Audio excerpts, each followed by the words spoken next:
Hello everyone, I am Atul Garg, your faculty for GS Paper 4, that is Ethics, Integrity and Aptitude. And today I am here to discuss the Civil Services Mains GS Paper 4 of 2024. This exam was conducted on 22nd September in the afternoon session. And the paper was on the expected lines. I had some observations about this paper, and see, this year's ethics paper was especially very important as UPSC in itself is going through many ethical issues. Especially this Pooja Khedkar case happened, then this lateral entry thing is happening. So because these two issues are in itself topics of ethics paper. So because of this, the things became very interesting this year, and then the paper came, and what I was expecting, it came out to be true. So before going on to the question, I will discuss some basic observation that I had about this paper. So the first thing was that the paper was on standard pattern. The pattern which UPSC is following for the last few years, the same pattern was there. I mean, only around 250 marks paper. 130 plus 120 division, total 12 questions. The same method is followed by UPSC for the last many years. 13 questions in section A and 6 case studies of 20 mark each in section B. So same standardized method was followed by UPSC. Now the new thing which I saw this year was the connection with the current affairs. Usually what we see that UPSC don't ask many current affairs questions in ethics paper, but this year surprisingly multiple questions were asked. And what was the logic behind that? The logic is that the syllabus of ethics paper is quite limited, and it's been now 12 years since the syllabus has been revised. Now UPSC also has limited themes with it, so certainly the questions will start getting repeated if they are not associated with current affairs. So what UPSC did, so that to avoid repetition of questions, it started connecting it with the current affairs thing. Many questions on two questions in fact on artificial intelligence, one question on gender discrimination, which is a bit static issue though it's always staying current. Okay, then on Mission Karma Yogi question was there, Bharatiya Nyaya Sanhita question was there, and the overall quality of the questions was quite advanced when we compare it from the last year. Okay, in fact over the last 12 years what I am seeing is that every year the quality of question is increasing. So UPSC is learning exactly how the ethics paper should be asked, but the preparation of student is not increasing qualitatively as in context with the quality of questions. Alright, the length also in 2022, the average number of, the number of words which were there in the question paper were around 3000. In fact 2022 paper was the toughest paper that I have seen of ethics throughout the 12 papers. It was the toughest one. Then in 2023, relatively the paper was very easy and short also as compared to his history. The average length was somewhere around 2250. So this paper can be regarded as short, but this year the length of paper was somewhere around 2600. So one thing now established that UPSC is also checking your comprehensive skills, that how fast you can read the question and you can extract the required information from it, how fast you are able to understand things, because when you become an IAS officer you have to read this thick files, and you have to do their interpretations, you have to understand their meaning in a very short period of time. So that's a very required quality of a public servant. So for the future papers also, I would say that the student must embrace themselves for these long papers. They are going to come. Okay, so when you are, in fact in my test series also many students were saying that the papers are coming very lengthy. So I told them that this is what UPSC is asking for. Okay, and this thing came out to be true this year also. In fact most of my students in my test series, they were quite satisfied with the paper.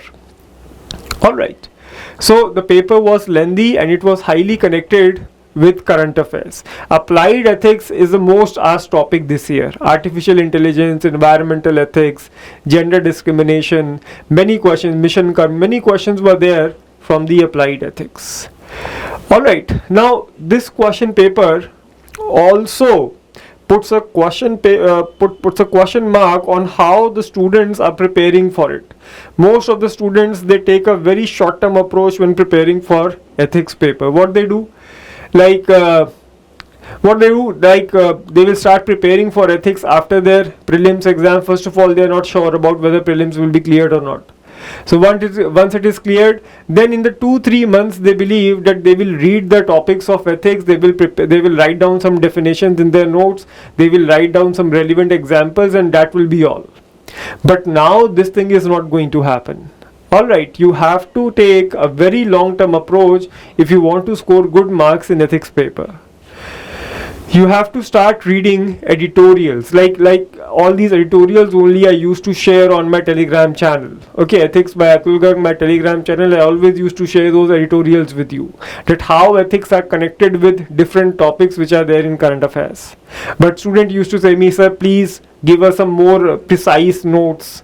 So I used to tell them the precise notes are not going to help you until and unless you understand that how ethics are actually connected with the current topic. So this is something that you have to learn. So from now onwards, any topic you are reading about in your current affairs, in your history, in your science and technology, please try to develop an ethical angle to it. Okay, because that ethical angle can help you in your ethics paper.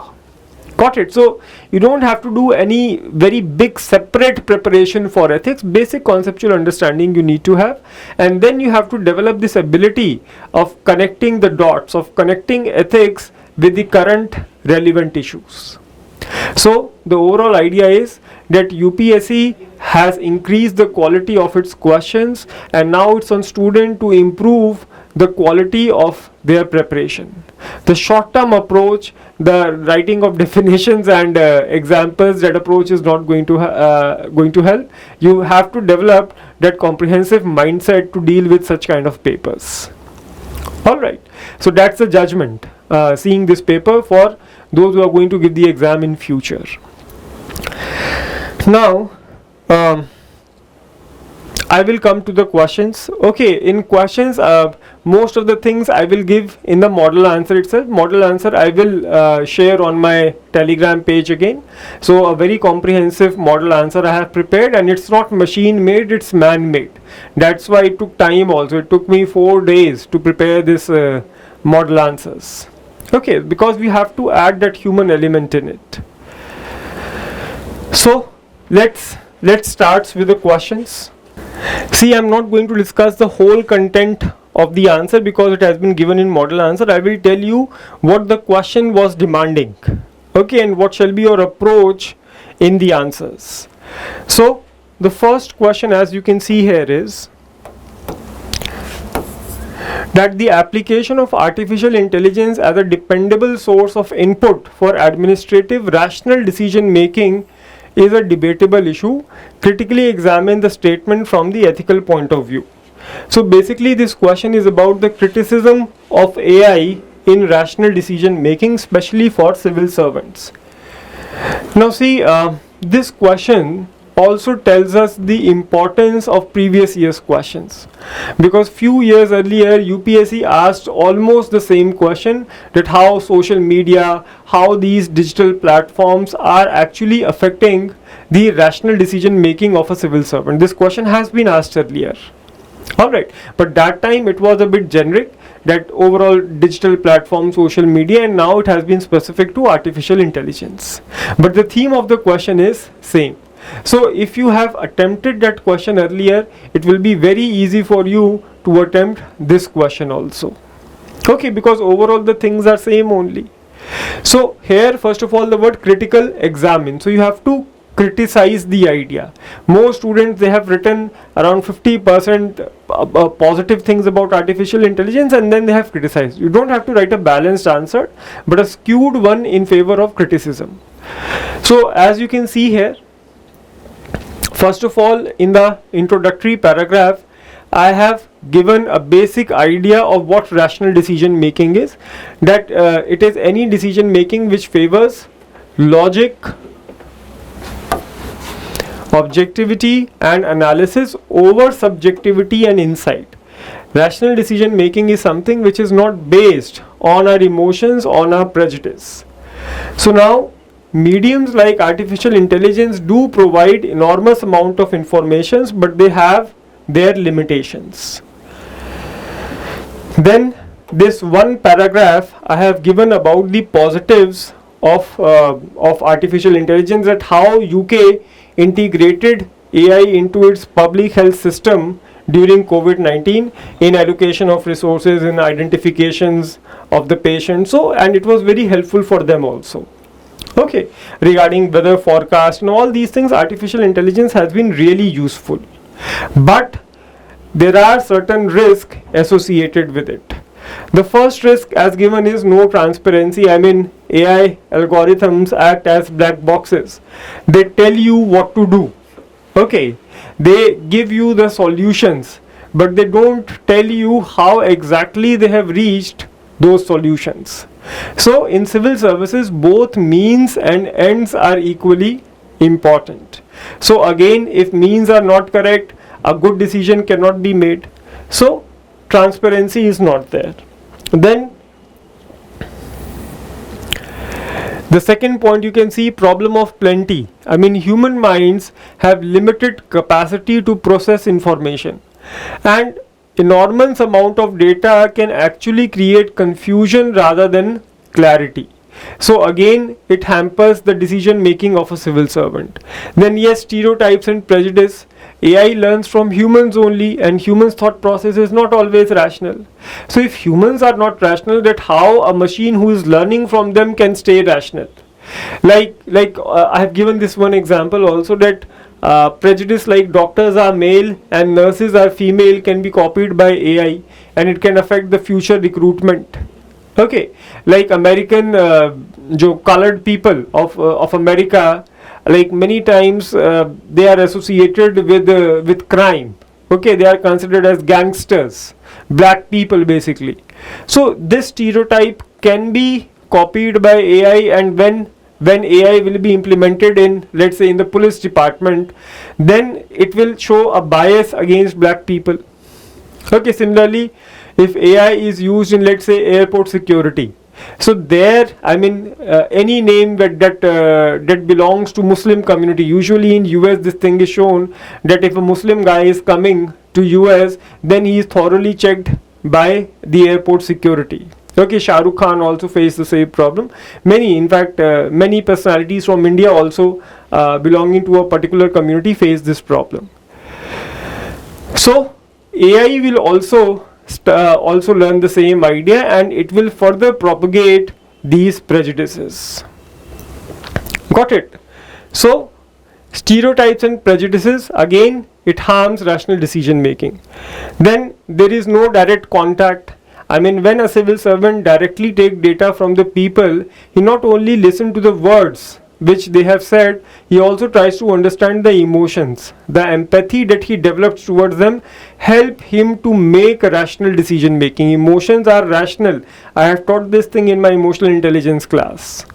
Okay, so direct contact का impact है armchair approach. Sometimes, you know, person relies too much on digital cues, and this thing leads to a disassociation from the people. Huge gap is there between policy formulation and ground realities. Then yes, digital divide is there. Not all people are equally presented on digital platforms. Okay, so the data which AI is collecting, that data is not associated with all the peoples equally.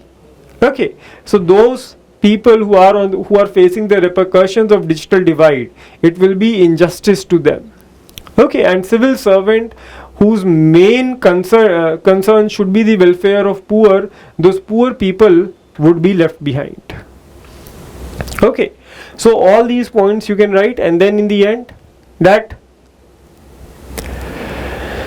thus AI is both arousing and distancing. We don't look at the users on the other side as people. They aren't. They are just usernames, binary numbers, or social media handles.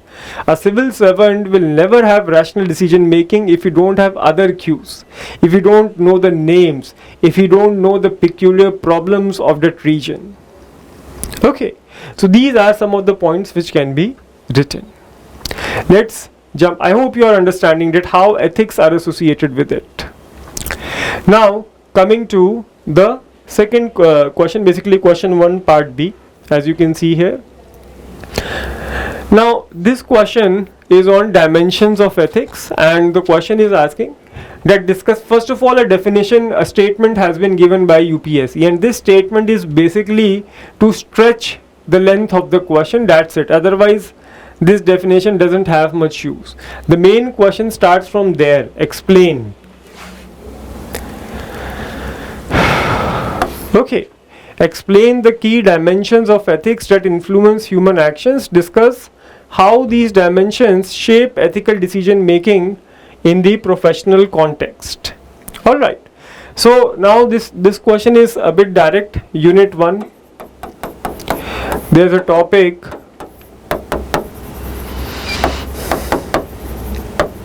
dimensions of ethics. So there the 4 dimensions are there, as you can see here also, 4 dimensions of ethics. Okay, like in introduction I have written that these dimensions help individuals and organizations take decisions which are not only legal and efficient, but they are also moral and long-term oriented. Okay, so the dimensions add an ethical dimension to our thought process. So first of all, meta-ethics. These are the 4 dimensions. It is given in every book. So meta-ethics, basically it helps us to define what the different moral terms are, and it try to resolve the various issues which comes in ethical decision making. Alright, basically the issues related to ethics, like ethics are relative or they are universal, ethics are based on emotions or they are based on reason. So first of all, because explain the key dimensions. So first of all, in the first paragraph, as you can see, I have explained the idea, and that it lays down the foundation of ethics and define the basic meaning of terms like integrity and justice, and how it is going to help the professionals. It will help the professionals to define their core values. Like there is Hippocratic oath in medical ethics. Like I have given example of Tata groups, that values of Tata groups include integrity, responsibility, excellence, unity. So if a person don't know the meaning of all these terms, how he will be able to define them as its core values? So meta ethics helps in defining the terms. Then descriptive ethics comes in. Now descriptive ethics try to study that how people are behaving in different cultures and how they develop their morality. Now this understanding helps us to get views of diverse people actually, and especially in India where civil servants have to face so much of cultural diversity, it is important to understand the context. Alright, so first of all the basic meaning, and then 2 examples I have given, that it also helps organizations to make public policies and laws, and firstly it helps professionals navigate through moral disagreements and helps in understanding the demands of people with diverse cultures. Okay, so first of all a basic meaning, and then 2 uses I have given. So same goes with normative ethics.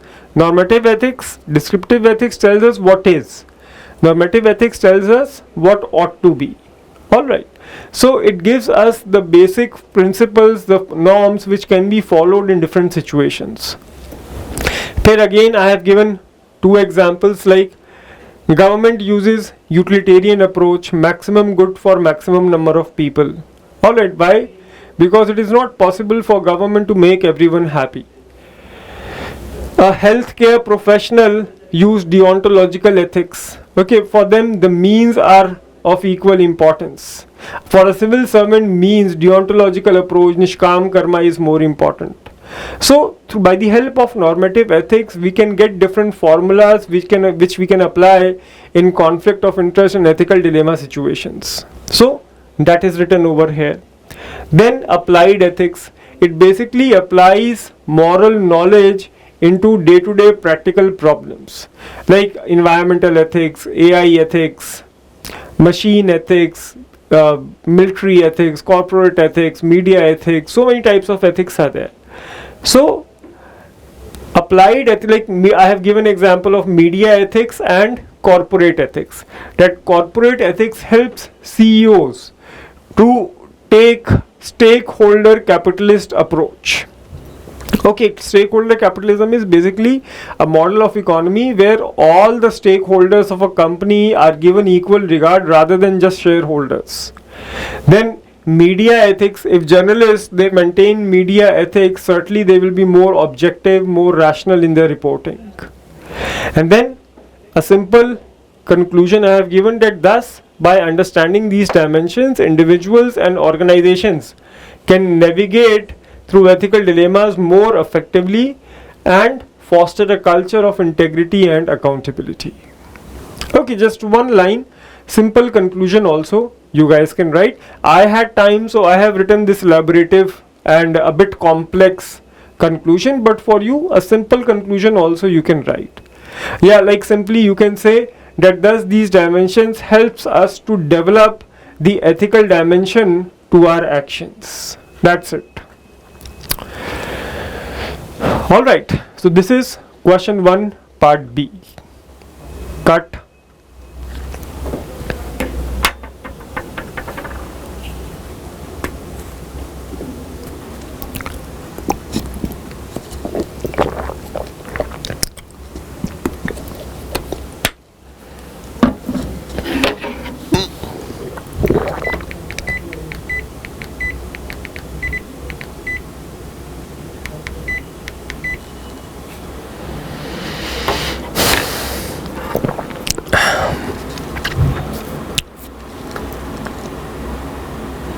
Start.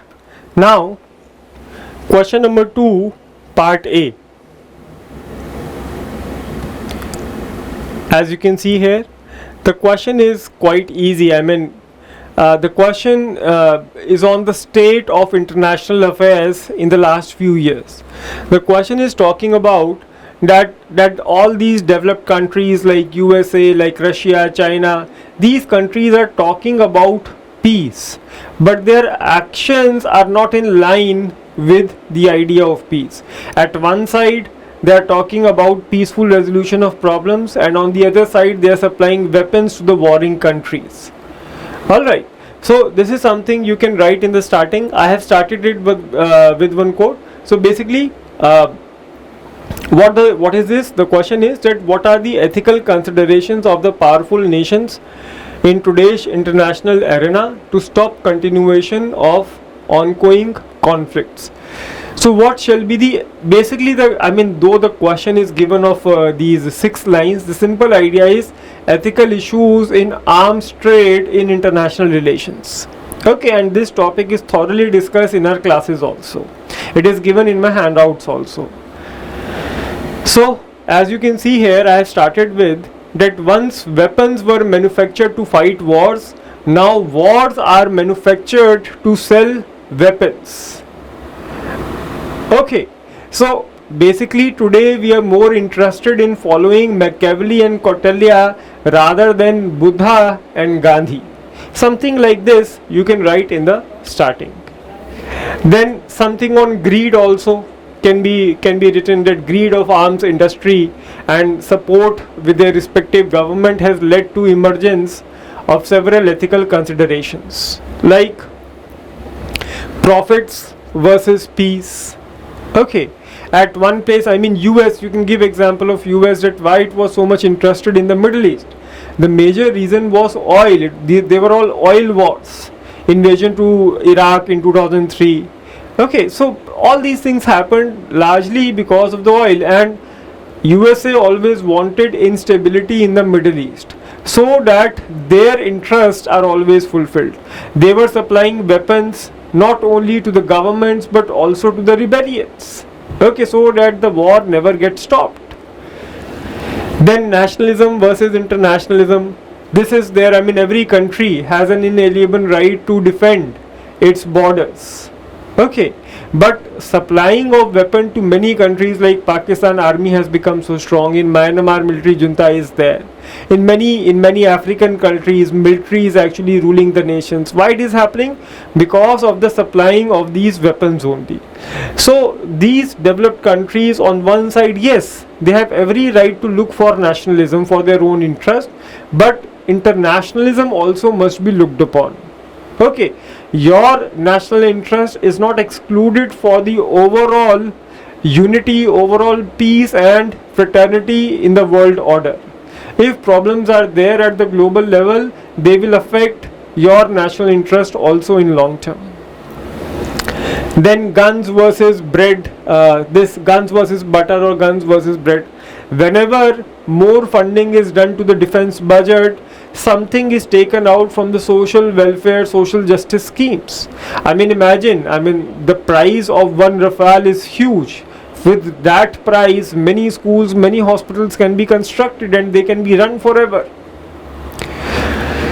So, guns versus bread, diversions of weapons. Certainly, once weapons are exported to other countries, it is not quite sure that whether they will remain with the government or not. So, I mean, sometimes they can fall in the hand of rebellions also. So, diversions of weapons, international uncertainty is there. There are no permanent friends, there are no permanent enemies in international relations. Okay, so like Taliban, it was America only who supported Taliban in order to counter the Russian invasion of Afghanistan from 1979 to 89. And then after 89, Taliban became the biggest enemy of US only. So international uncertainty. Then morality versus international necessities.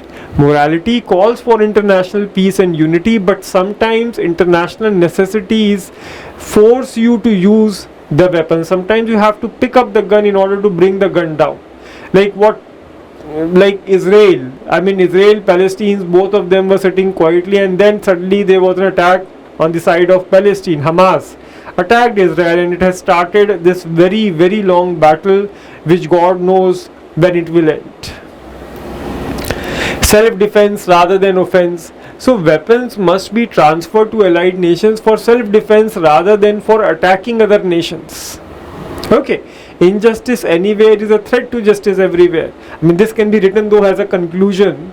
Okay, so self-defense ke liye, I mean, it's a basic principle of just war theory also, that war should never be used as an offense. Okay, yes, if somebody has attacked it, yes, and then in self-defense we can raise the weapons. Then Kant's second categorical imperative, that human beings should always be used as ends rather than just means. Any action which harms humanity at large is unethical. So if these are some of interdependence and stability also, this idea is also given, that no country today is independent, they all are interdependent.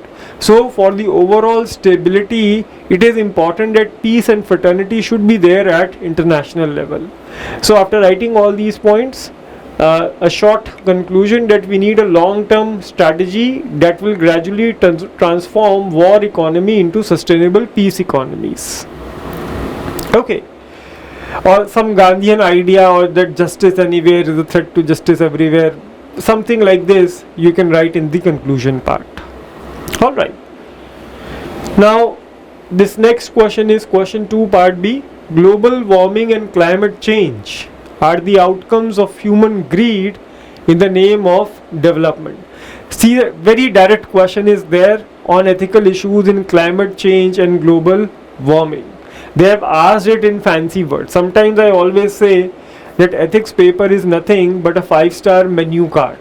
A simple tea would be explained using rhetorics. Okay, tea is brought from the gardens of Darjeeling, minced with ginger and all the spices, and certainly the tea, a 20 rupees tea, it starts costing you 300 rupees. So similarly, UPSC also used rhetorics. The main idea behind the question is very simple. So that essence if you understand, then certainly answering will become very easy. And why UPSC give these rhetorics, these easy questions in the form of tough questions, so that you guys can panic. By the first reading, it is quite possible that you may not understand the basic meaning of the question. Alright, but yes, if you look it with all concentration, then certainly you will be able to understand the essence of it. So greed and climate change, that greed is causing climate change. How do you put an end to this to protect life and bring equilibrium between society and environment? And see, many such questions are there. Idea here is very simple. Whenever these questions comes, that how you can solve this problem, whether it is global problem or whether it's a problem of society, whenever such question is asked in ethics paper, you will always write that a multi-pronged strategy is required. Multi-pronged strategy. Okay, here first of all, external changes you will make.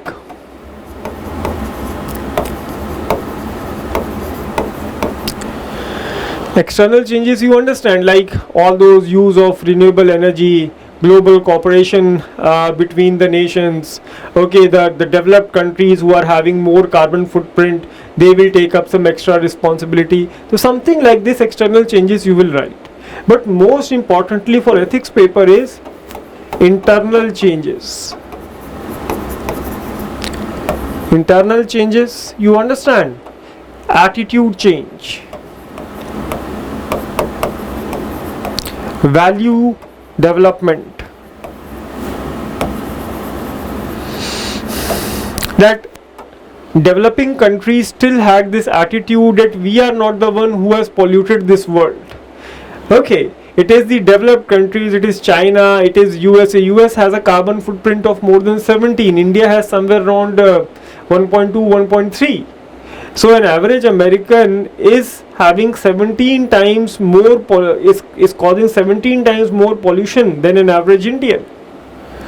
Alright, but so polluters shall pay. That is our attitude. But it is just like ki they have committed a mistake and now they should learn from it. So first of all, we will also commit the mistake and then we will learn from it. So that should not be the idea. So attitude change is required and environmental preservation to start from now. And then yes, value development, value of preservation should be started right now. It is not like we will first of all wait for the environment to get polluted. Okay, so whenever these questions comes, multi-pronged strategy, in GS paper 3, if you would have been writing this answer, external changes you would have focused more upon. But here in ethics paper, internal changes you will focus more. Alright, so as you can see here also, I have given this only, that climate change comes first of all because the greed word was given. I could have either defined greed also in the first paragraph, that greed is any excessive desire for anything which is above our requirement or anything which we actually deserves. Okay, like anything which is above of what we deserve or what we really need is our greed. Okay, whether it can be the food, for the material possessions, it can be for anything, it can be for sex also. So journal starting you can write. Then I have given one data also, that how intergovernmental panel on climate change, how multiple data have been released, how they are saying that how climate change is leading to extreme weather events, how biodiversity loss, how rising sea levels and increased health risks for all species on earth. I mean, it is because of this climate change only that some places are flooded, like in US a lot of floods are coming in, and on this side El Nino, La Nina, all these things you have read in geography, that how these extreme climatic events are happening because of climate change, and because of this people are losing their life. In fact, increase in these viruses, like COVID-19 happened, and many other viruses are also coming, and pox is now in news. So one of the reasons behind the increase of these viruses, their impact on human life, is because of climate change. All right, so something like this you can write in the starting. I mean, how the island nations are losing their territory, okay, how these island nations are getting submerged because of rising sea level. So something like this you can write in the starting. And then, as I discussed, internal and external change, value education, behavioral changes, like Modi ji has called for lifestyle for environment, that thing you can write. Addressing inequalities, ecological wisdom. So these are all internal changes. Then external changes, transition to renewable energy, sustainable practices, circular economy, laws and policy change, community engagement and education, again internal changes ka point hai. Then innovation, technology, global cooperation, something like this. I mean, this question is quite easy. You have many points from your environment and ecology knowledge. So you have to put that knowledge, but you have to shape it in line with the requirements of ethics paper. Okay, in ethics paper you will not just write about all these scientific ideas, or you will not just start explaining them. You have to focus on internal changes. Okay, value change, attitude change, use of persuasion, okay, curriculum changes in the school, developing it as a value. So these things are required. So I hope you have understood this idea. Let's move to the next question now. Now again, these quotations have been asked. Given below are 3 quotations of great thinkers. How do each of these quotations convey to you? What do each of these quotations convey to you in the present context? Like, this is how UPSC asks these quotation based questions. For either they will ask what they mean to you, or they will ask you what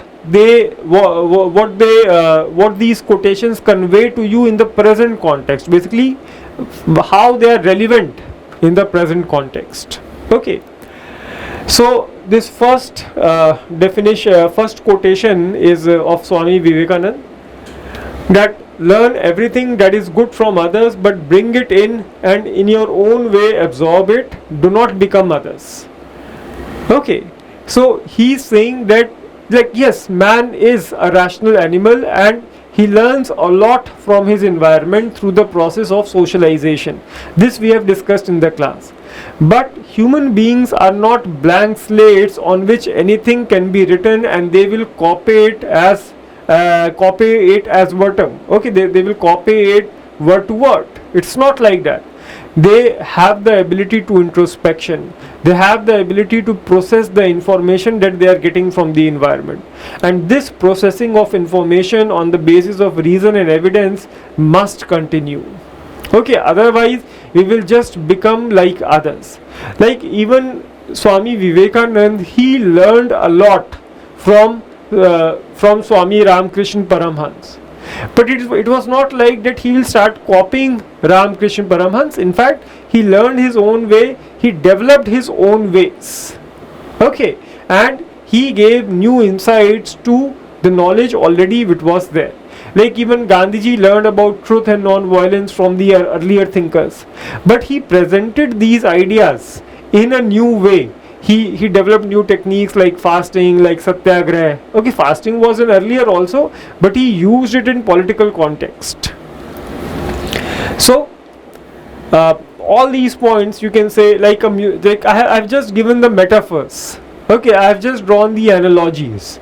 Like a musician, he learns from different genres, different artists, but then he produces his own music.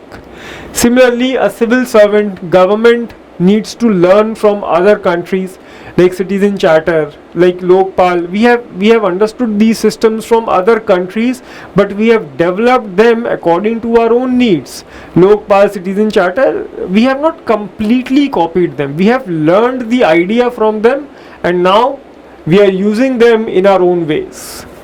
Like Arjuna learned archery from Dronacharya, but did not follow him on the path of dharma.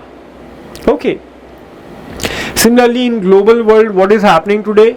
we should learn from the cultures of others, but we should not start copying them. Today, because of the social media impact, youth in India, they are actually copying blindly, they are copying the Western world, but they are not integrating the Western ideas with the Indian ones. This is what we call globalization, global plus local. That thing is not happening. Then I have given certain examples that what will happen if we will start accepting information without critically evaluating it. Like it happened in Germany, persecution of Jews, because people, they started blindly following Hitler. Like Mother Kekai, I have given example from mythology that she was manipulated by her maid Mantra, which led to the ousted of Lord Rama and death of King Dashrath. Then today all these propaganda machines which are there, which are active on social media, how they are causing mob lynching, riots, okay, honor killings, this Hindu-Muslim divide is happening because of them. So some of these ideas you can write. Okay, and in the end I have written that one should listen to everyone but do what one thing is best. Like Hindi mein this thing is said na ki karo, suno sabki, karo apne man ki. The same idea I have written in the English. Many students, they ask me, sir, can we write in Hindi? And I tell them ki just convert, just translate into English and write the English sentence. What's the problem? You should. It is always better to be the first copy of yourself rather than the second copy of someone else. Alright, so this is the idea. Let's move to the next question now. Faith is of no avail in the absence of strength. Faith and strength both are essential to accomplish great work. So this is a statement of Sardar Patel. Okay, he said that faith and strength, I mean in isolation they will be ineffective. Both of them are needed together. Okay, like what is faith? Faith is unconditional and complete confidence in someone or something. And certainly when you have faith, you are twice armed. Okay, then you are really confident. The faith gives you the required optimism, the required motivation to start your journey. It gives you a trigger, your faith. But to stay on the journey for long time, in order to persist on the difficult path, strength is required.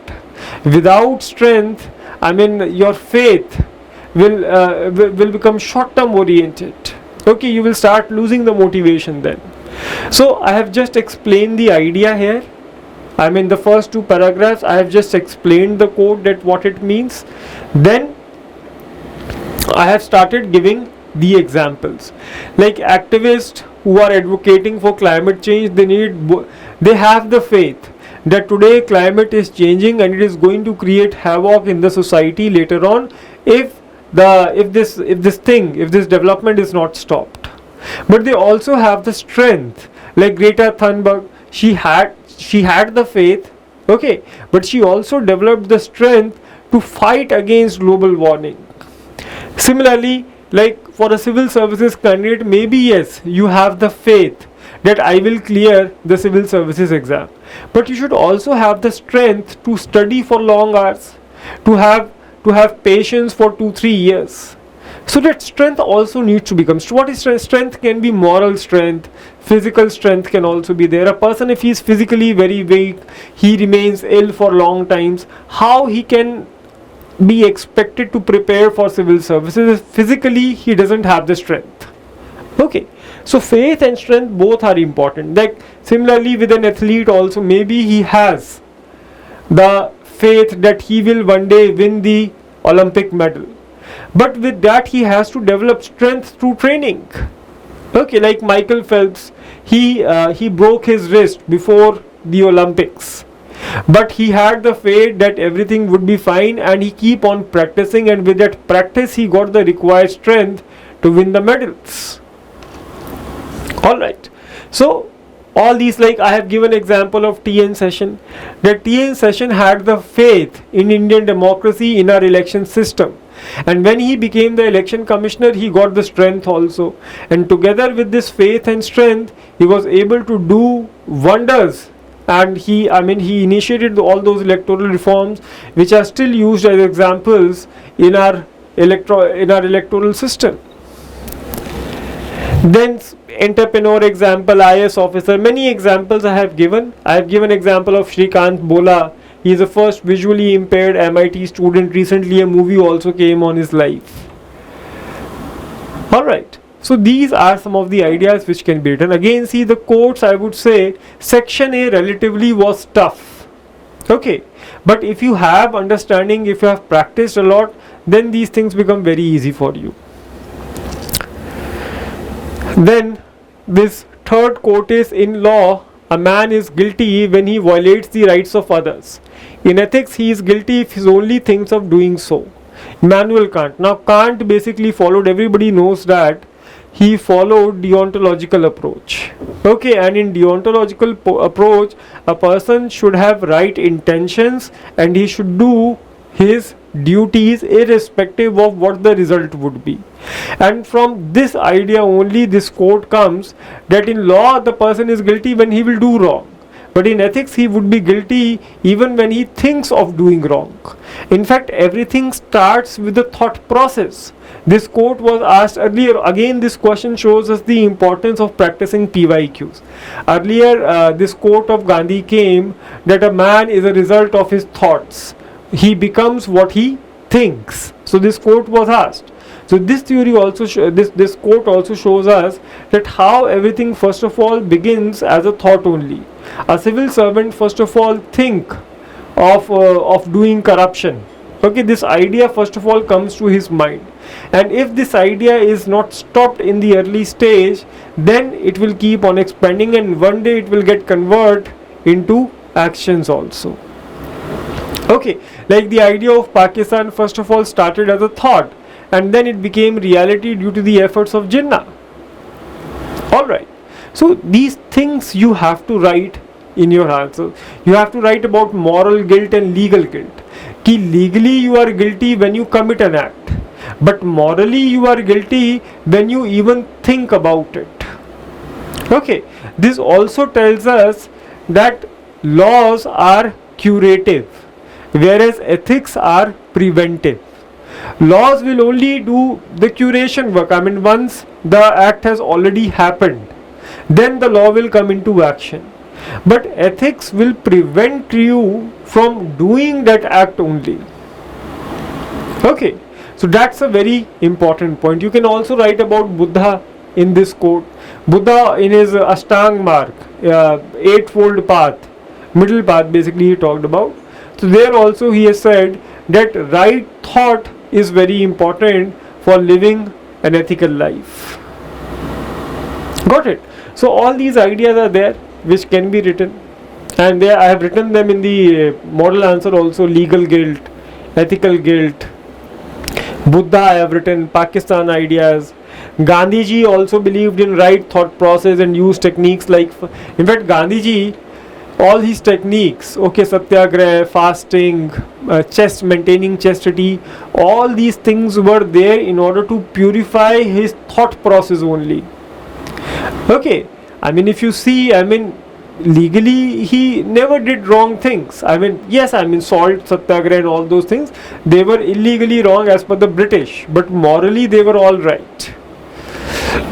So thus an ethical person does right things even when nobody is watching. No laws are required for people with well developed ethical framework, and that's why thoughts have been given a lot of importance among the theories of most of these philosophers. Okay, so that's the idea. Let's move to the next question now. Mostly these quotation based questions really trouble students, but I really don't know why. I mean, I believe that they are the easiest one, and especially in this year's paper, they are actually the one which are the easiest. I mean, the other questions of section A are on a tougher side. Now again, see, these questions also tells us the importance of conceptual clarity, like that dimension of ethics, again conceptual clarity. Now this question also is on ethical relativism.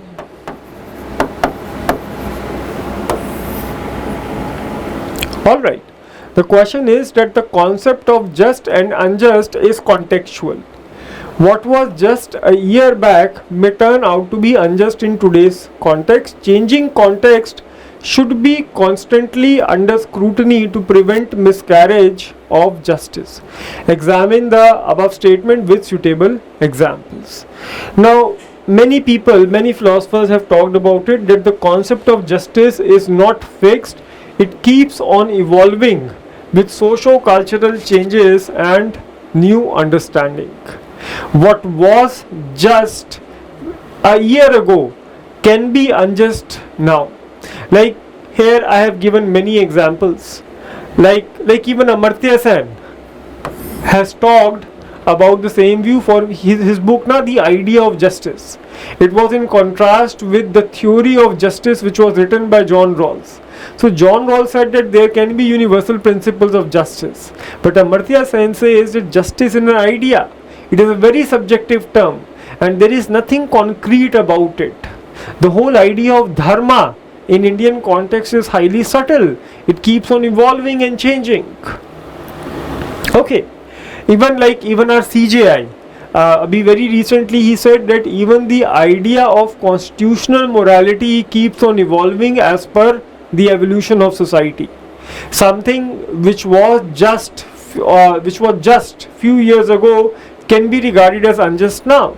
Like for example, keeping custody of the accused, okay, under UAPA, under money laundering. I mean, just few years back only Supreme Court gave this decision that this not giving bail to the accused is justified. But now recently they have said that bail is the norm and custody is an exception. Alright, so even that idea has changed now. The idea of bail and custody. Recently in this, all these people, that liquor scam, that Arvind Kejriwal, Manish Sisodia, in all these cases Supreme Court has made these observations. So the idea of justice has changed even in eyes of Supreme Court. Alright. Then I have given examples like caste discrimination. It was once justified on grounds of specialization and division of work. Now on grounds of equality and human dignity, it is considered as unjust. Then Israel, when they retaliated against Palestinian or Hamas attack, I would say. Okay, so it was justified at that time when Israel attacked over Palestinian territory. But now, because they are using disproportionate force, now they are targeting civilian areas, now their actions are considered as unjust. So Israel example, colonialism example, you can write that earlier it was justified on grounds of racial superiority and white man's burden, but today no country can follow it. It is high level of injustice as per the international norms and charters. During COVID-19 only, lockdowns and mandatory quarantines were seen as justified. But later on it was realized that these things were against human dignity. They are violating the basic fundamental rights of people. Okay, like historical portrayal of Christopher Columbus, his discovery, he was considered as a hero in the initial years.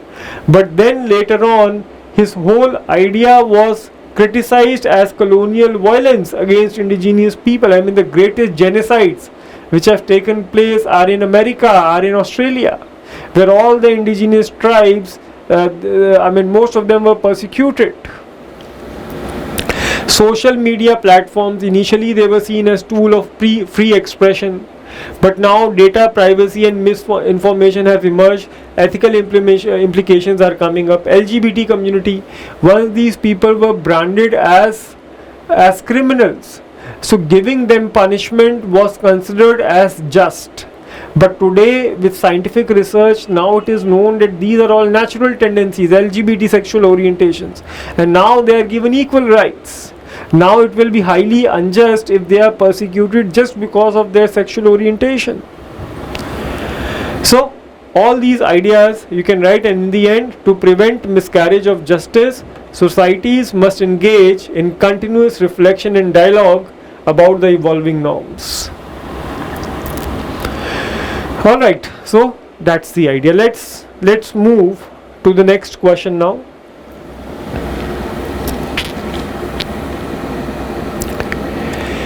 Mindless addiction to form, ignoring the substance of the matter, results in rendering of injustice.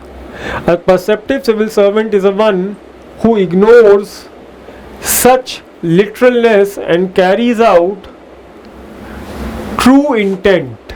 Examine the above statement with suitable illustrations. So again, it is associated with public servant, that if you are mindlessly addicted to form, that you can see letter, what is written, what is the content of that thing, and you are ignoring the substance, that is the spirit of the whole idea, then it will lead to rendering of injustice. एक जो अच्छा civil servant होता है, he ignores the literal meaning and he considered, he is more focused on the essence of the whole idea. Okay, and here, I mean, basically the idea is that we should not only follow the law as it is written, but we should also try to understand the essence, try to understand the spirit of the law and work accordingly. Like, you can start this answer with an observation on our constitution. I mean, Indian constitution has been changed for more than 100 years. I mean, and even 80 years have not been passed since the since the constitution came in. All right. If you look at America, in America, I mean, more than 200 years, and still, I mean, I think around 20-30, I think amendments, I don't know the exact number, but they are very limited. Why? Because there in America, people are focusing more on the essence of the law, spirit of the constitution, rather than what is written in the constitution in letters. All the laws, in fact, in India, they are followed as per what is written rather than what they are trying to convey. Okay, so basic meaning if you understand, then you can start writing the ideas that red tapeism is happening because of this. Many flyover projects in Delhi took decades to complete. Why? Because all those rules and all these procedures, law was not being followed. A district collector again is more engrossed in maintenance functions like protocol and paperwork, but he ignores the most important functions of development. Many funds which are related to forest restoration and river cleaning are not utilized because inter-ministry coordination, basic hierarchy is not followed. Doctors, they don't treat patients because forms are not signed, or an FIR has not been registered if required. Similarly, like in educational setting, like this law is there, like in Delhi University, 75% attendance law is there. So as a principle, if you just follow the law blindly, it can lead to injustice for some students who were not able to attend the classes because of genuine reasons. Like there was a case 2 years back in Delhi University only, where a pregnant student, she was not able to attend the classes. I mean, yes, because of her medical condition.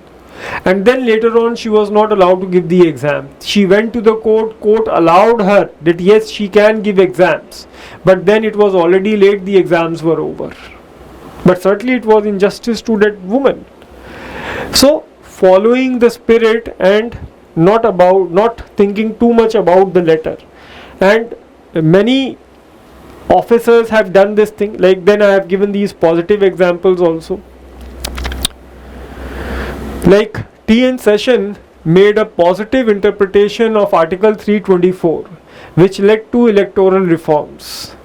Even Kiran Bediji, she went beyond the law. She started all those prison reforms in Tihar jail. In fact, during her tenure, the Tihar jail was referred as Tihar Ashram. She started Vipassana. all those giving books to the inmates, many things she started. It is still regarded as a role model for prison reforms in India. And it was not law which asked her to do all those things. By law, she was not compelled to do these things. She did it because she understood the idea of a crime-free society. Alright. So Kiran Bediji's example in 2018 Kerala flood, some civil servants, they went beyond standard protocols. Like there was an officer, IAS officer, Gopinath Kanan. He was not even serving over there, and yet he went there and contributed in the relief work. Okay. So Vinod Rai, CAG Vinod Rai, he also started, like CAG can do these procedural auditings, but he went on to do performance auditing, proprietary auditing he also did. Okay. So following the spirit basically means being a maximum guy. You saw that na Family Man series, so वहाँ पे एक idea था this, that minimum guy and maximum guy. So if the timings to come to office is from 9 a.m. to 9:30 a.m., then the minimum guy will come at 9:30. The maximum guy will come at 9 a.m. Okay, so be the maximum guy, and you can be one if you understand the spirit of the law rather than just following what is written in the law. All right, so that's the idea. I hope you have understood the question. I mean, the question initially when you will read it, you will find it difficult to understand, but just a little concentration, if you understand the essence, then the things become very easy for you. And even if you write close to that essence, you are going to get the marks, because most of the students, either they will leave this question or they will write a very trivial or deviated answer for it. Okay, let's move to the next question now. Question number 5, part A, that the code of conduct and code of ethics are the source of guidance in public administration. Now there is this code of conduct. Code of conduct which is already in operation, whereas code of ethics is not yet put in place. Suggest a suitable model for code of ethics to maintain integrity, probity and transparency in governance. Now see, again, earlier also this question has been asked on code of ethics and conduct, that what can be a comprehensive conduct code for civil servants. In PYQs you will find these questions. Now what is required is, it's a very factual type of question, in fact, that Indian civil services needs a comprehensive code which integrates both code of ethics and code of conduct. Now a generic introduction I have given, then in the first paragraph I have talked about some negatives of code of conduct. Okay, I have explained what code of conduct is and how this code has certain limitations, like it is restrictive in nature, it is minimalist in nature, it does not cover all aspects of bureaucracy, it is not receptive to fast changing environment, and that's why code of ethics must be added to make the system more comprehensive. How it can be done? A code of ethics can be developed, a 3-level code of ethics can be developed, because the question is asking suitable model.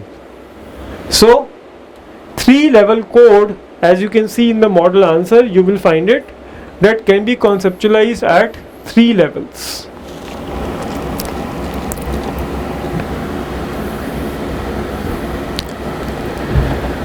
At the apex level, there should be a clear and concise statement of all the values that must be adhered to by a civil servant, like integrity, non-partisanship, impartiality, dedication, tolerance, basic values. In fact, Nolan Committee, their recommendations, okay, the principles, basic 7 principles of public life.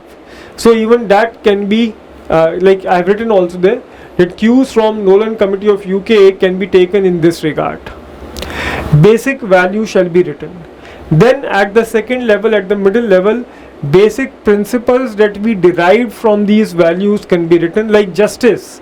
Suppose it's a value which is written at the apex level. So at the second level, the basic principles of justice, that justice is giving people equally and unequals unequally, natural principles of justice, these things can be written. Then the issues which are associated with ethics in public services, like defining conflict of interest, whistleblower protection, ethical dilemmas resolution, criteria of gifts and gratuities, confidentialities, like when it should be maintained, when transparency should be there. So these debates can be resolved at the second level. And at the third level, the lower level, basic infrastructure requirement can be established, like ethics committee, feedback mechanism, stakeholders consultation, performance evaluation, regular audits. These things can be the part. Okay, so this will be a very comprehensive model of ethics, model of code of ethics that can be developed.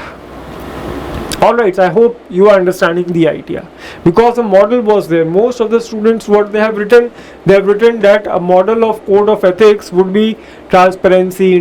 They have focused more on the content rather than the shape, rather than the overall structure of this model code of conduct, model code of ethics.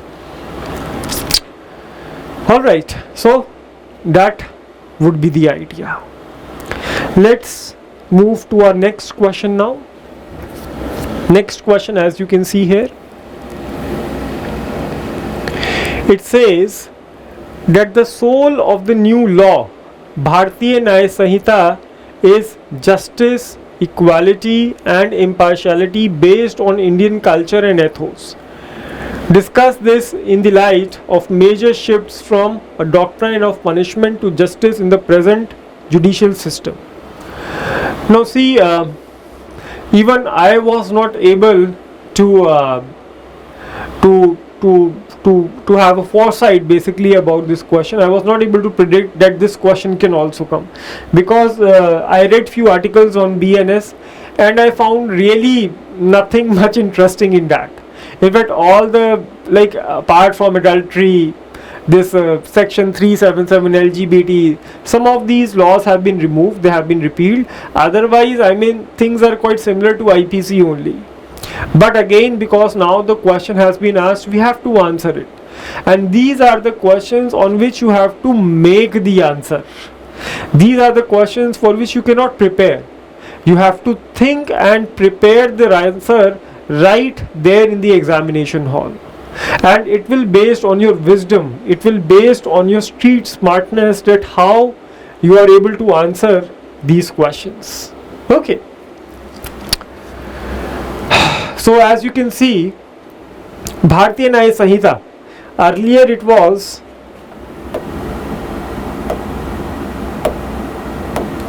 IPC, now it has become BNS. Indian Penal Code, B Bharat remains same, Code Sanhita remains same, only this word has changed. Penal has been replaced by Nyay, punishment has been replaced by justice. So this is how even I have started the answer, that the name itself carries the soul of the new law. The word penal has been replaced by the word Nyaya, which means justice in the present context. Then you can write about the context in which IPC was made. IPC was made in context of revolt of 1857. That this law was made so that these revolts do not take place in future.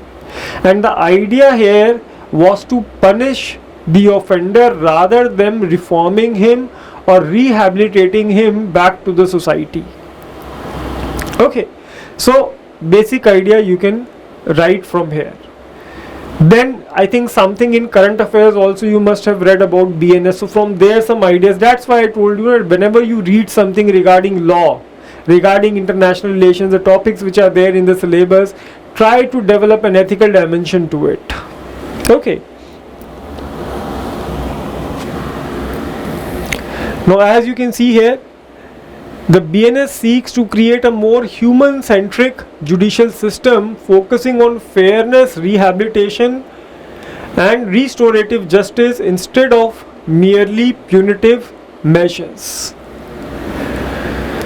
Okay, जैसे like this BNS, what it has done ना, it has like 3 types of justice are there ना, deterrent form of justice, proportional justice, and restorative, reformative justice. Deterrent form where punishment is more than the crime, like hands are chopped if somebody is caught stealing. Okay, somebody is hanged if he is caught in rape cases, if he is convicted in rape cases. Proportional justice, as per the proportion of the crime, the punishment would be given. Alright, and restorative justice, which is followed in Scandinavian countries, there the punishment is much lower than the crime done. There, like in juvenile justice system, it is restorative justice which is followed. So BNS has taken a judicial mix of all these 3 forms. Like in minor crimes, जो छोटे crimes हैं, alright, or let's say in case of first time offenders, reformative justice has been used. So idea here is कि reconciliation or through compensation some blood money can be given, or the idea here is to rehabilitate the person back into the society. In case of heinous crimes like terrorism, like rape cases, there the deterrent form of justice has been used. And in other type of in murders and all these cases, there the proportional justice has been used, which is also given in our text. In Mahabharata also, it is the proportional justice. Kautilya also has talked about this. Aristotle also has talked about proportional justice. So proportional or retributive justice can be used. The ideas like community service, okay, reduce sentences for first time offenders. Community service ka joda hai. I mean, this community service thing is used a lot in America and Europe. So for the first time it has been added in BNS also, in Indian Penal Code also. Okay, so with some of these ideas, I think you can write 150 words on this question. Alright, so I hope this is done. Now let's move to the next question. Question number 6, part A.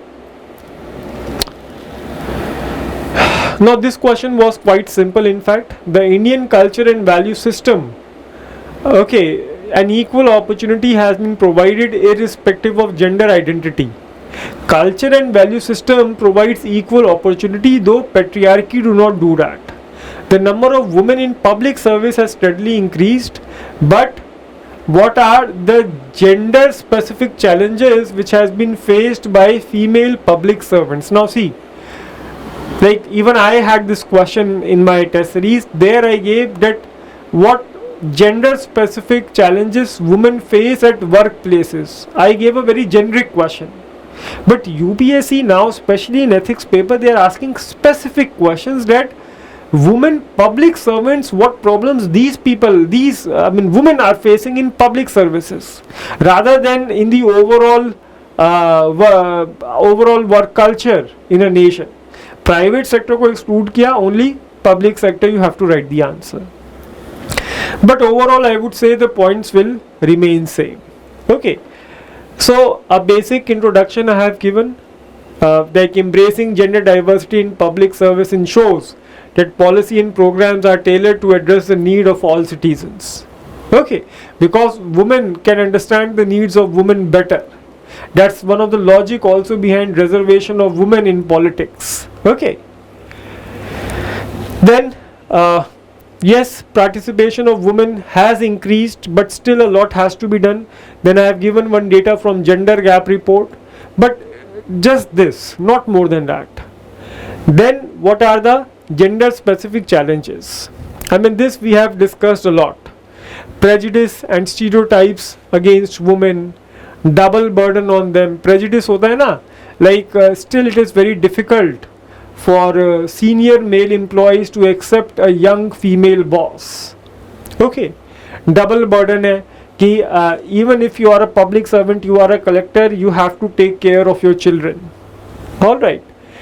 Glass ceiling, we all know glass ceiling, yet very less number of women officers are there on the post of chief secretary, and I think there is no woman cabinet secretary till now. Safety security concerns are there. Last year only one case happened that where an IRS male officer, he was trying to harass a female IAS officer. If you are an IAS, it doesn't mean that you cannot be harassed. If you are a woman, you can be harassed even if you are an IAS. Support system is very less. There are very limited mentoring and networking opportunities. So I think very common points which can be written here. And then measures to enhance efficiency and probity of female public servants. How it can be done?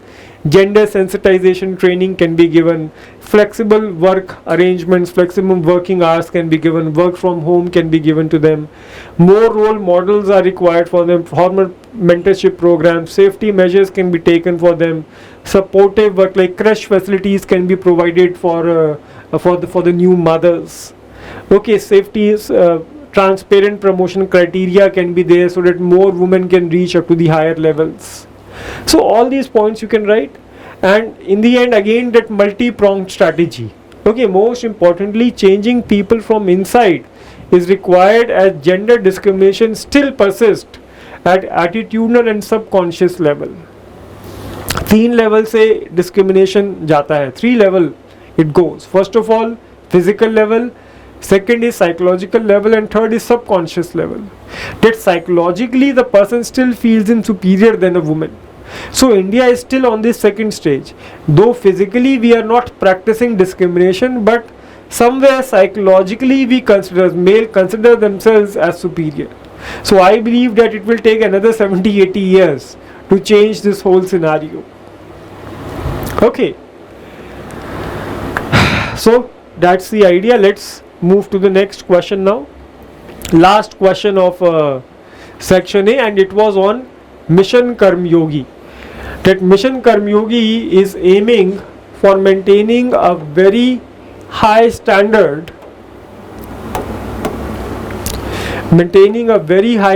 of conduct and behavior to ensure efficiency for serving citizens and in turn developing oneself. So idea is that question is on Mission Karmyogi. So how will this scheme empower the civil servants in enhancing the productive efficiency? Basically you have to talk about the positives of Mission Karmyogi, that what is there in this mission and how it is going to help public servants. So starting May that it was launched in 2020, it was a factual question basically, and I have given it in my handouts also. In my class notes I have talked about it, and in my handout it is clearly given. So it was launched in 2020 to prepare Indian civil servants for the future. Then focus on improving efficiency, ethics, personal growth, and the idea here is to convert, like this debate is there in public services, generalist versus specialist debate. That civil servant, they should be generic in their nature, or they should develop specialization in their work. So this debate is also revolved here. How it will work, Mission Karmyogi? Basically the idea here is that a government digital platform has been designed, and there multiple courses are there. Okay, a civil servant can log in to this digital platform, and he can take up the course of his own choice. So the aptitude of a civil servant will be utilized here, and when aptitude is utilized, it will lead to more efficiency, better performance. So he will take up the course, he will learn from the global practices which are rooted in Indian ethos, he will learn from it, then he will be evaluated also about what he has learned, and then finally his results would be stored on the platform. So different courses like tourism course, education course, healthcare courses, digital technology courses are there. So now their results are there. Now let's say government needs someone in education department. So this officer who has completed this course, and all the officers who have completed education related courses on digital platform, they will be first taken into account for filling that post in the education department. Are you getting my point? So this whole idea is to develop specialization, and it is also there to, you know, to destroy this monopoly of IAS officers in the top rung of the government. Why everything, I mean, Modi ji said this thing, that why every work should be done by an IAS officer only, from flying the planes to running warehouses, why everything done by bureaucrats, by IAS officers? So now even IRS also, IPS also, they can take up all these courses, and based on their specialization they will take up the higher post. Okay, so I have written something about how it will work first of all, and then that how it is going to enhance the skills. Like it will ensure that civil servants are proficient in using digital tools. It will cut down the red tape. It will convert rule-based to role-based management. It will harmonize training standards. It will make officers more creative and constructive. It will place a strong emphasis. I mean, these are some common points. कि trust, credibility increase कर देगा, 3 E's, efficiency, economy, effectiveness. I often tell them in the class कि if nothing is coming, at least write these 2 points: trust, credibility, and 3 E's. Okay, then strong emphasis on integrity. Okay, they will learn about latest technological advancements, leadership quality, emotional intelligence. जो भी दिमाग में आ रहा है, that idea you can write. Okay, and even the lower rung officers, those who are serving at the district level, even they can learn from this digital platform. Alright, so, and then I have written one challenge also, that the difficulty lies not in the new ideas but in escaping from the old ones. Tendency of bureaucracy is to resist the change which challenges their status quo. Thus a behavioral change in the bureaucracy will be required. Okay, और end में एक बड़ा positive सा line है, you can see that mission Karmayogi is aimed at building a future ready civil service with the right attitude, skills and knowledge aligned to the vision of new India. Okay, so yes, I have used rhetorics in my model answers, but I had time. I had 4 days to prepare these model answers. You had only 3 hours to write all the answers. So even if you write 40-50%, or even if you are able to catch the essence of the question, then also you are going to get the marks. इतना अच्छा लिखने का, there is no requirement to write such a good answer. We are making model answers, so we have to write all these points. But even if you write close to it, okay, the basic idea if you are able to capture, then you are going to get the marks. So this is where our section A is done. Section B will be done in another session, because otherwise already the class is very long. So in another session I will cover section B. Alright, so that will be all for now. Thank you. Hello everyone. So now I'll discuss section B of our Civil Services Mains Exam 2024 ethics paper. In the first section we discussed section A, and I hope you have watched that video, and now I'll start with section B. So now the first case study of section B, question number 7. As you can see here, now some general comments also on section B. In 2024, this year's relatively the section B is very easy. Though initially the first 3 case studies, question number 7, 8 and 9, though they are a bit lengthy, yet the overall idea, the central theme of all these case studies is quite simple. Like this first case, if you lead at that there is a technological company named ABC Incorporated, which is the second largest worldwide, situated in the third world. So 3 informations you have to take from it: that there is a name of company ABC Incorporated, it is the second largest worldwide, and it is established in a third world country. Now the question is asking that because it's a technological company, so it is doing a lot of research, lot of AI software it is developing, and it is also using AI software a lot. Alright, now because we all know that AI has a very huge environmental footprint. Environmentally, I mean like I have started this answer also with the data that with one average chat with chat GPT, the conversation that takes place with chat GPT, around 500 ml of water is required to cool down the supercomputers, because because of the chat, lot of calculations happen. Okay, and these calculations heat up the system. To reduce down that heat, in order to cool it down, 500 ml of water is required. And this thing shows that how much environmental baggage is created once AI start being used. Alright, so this case is saying that you are the head and now you are running this company, but your company, I mean the activities, the technological improvements have raised worries among environmental activists. In fact, there is a 48% increase in greenhouse gas emissions compared to the level recorded in 2019. Okay, so your company's greenhouse impact has increased by 48%, but the significant rise in energy consumption is mainly due to the surging energy requirements of your data centers, fueled by exponential expansion of artificial intelligence. So the idea here is that because of artificial intelligence, your energy consumption is increasing, and because there is so much competition from the developed world, from the other companies, that if you reduce the use of artificial intelligence, and certainly you will lag behind in the race of development. Many environmental activities, they have raised concern, and your company is also committed to achieve net zero emission by 2030. This goal is also given there. So as you can see here,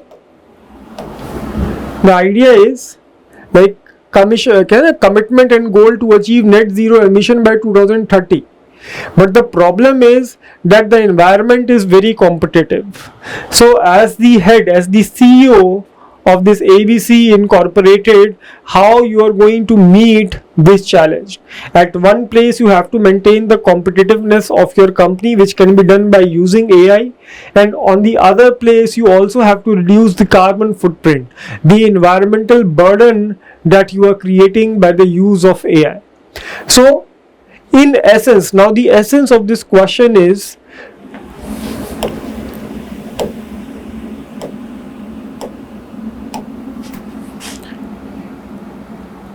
AI and environmental ethics. If you are able to understand this thing, then 40% of the problems are already resolved. Alright, now what the question is asking, what is your immediate response to the challenges posted in the above case, and what are the ethical issues? Standard questions. These are the questions which UPSC asks every year. कि standard response क्या है, ethical issues क्या है, what are the options available with you, some standard questions are there. Okay, so this is a classic case of profits versus ethics. Classic case है. Okay, कि at one place you have to maintain your profits, you have to maintain your competitiveness, especially in context of the fact that you are there in the third world and you are world's second largest.